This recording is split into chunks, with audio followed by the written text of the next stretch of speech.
আমি এখন বেশি করে পেঁয়াজ কুচি আর কাঁচামরিচ ফাড়ি দিয়ে টমেটো দিয়ে ডিম দিয়ে আন্ডা গুঁড়া করবো। হ্যালো এভরিওয়ান, আসসালামু আলাইকুম। আমি কড়াইটা গরম করে বেশি করে পেঁয়াজ কুচি আর কাঁচামরিচ ফাড়ি একটু ভেজে নিয়েছি। ভাজা হয়ে আসছে, আমি দিয়ে দিলাম হলুদের গুঁড়া, ধনিয়ার গুঁড়া আর জিরার গুঁড়া দিয়ে একটু নেড়ে চেড়ে আমি টমেটোগুলো অ্যাড করে দিব, কারণ এখানে আমি পানি ইউজ করবো না। এইভাবে তেলের মধ্যে কষাইতে কষাইতে টমেটোটা গলায় নিব। এই যে আমি দিয়ে দিলাম টমেটো, এগুলো হচ্ছে ফ্রেশ ক্ষেতের দেশি টমেটো।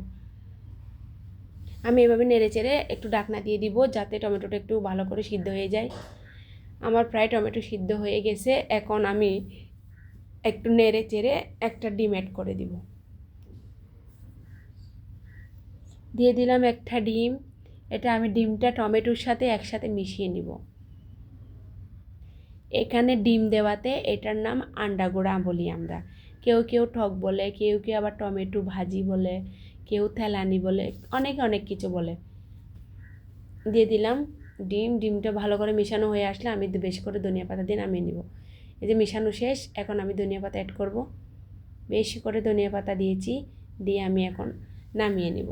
এত টেস্ট হয়েছে এটা, আপনারাও খেতে পারেন। আর আপনারা ঘরে এভাবে রান্না করে খেয়ে টেস্ট করে দেখবেন। যদি ভালো লাগে লাইক কমেন্ট শেয়ার করুন। আল্লাহ হাফেজ, আসসালামু আলাইকুম।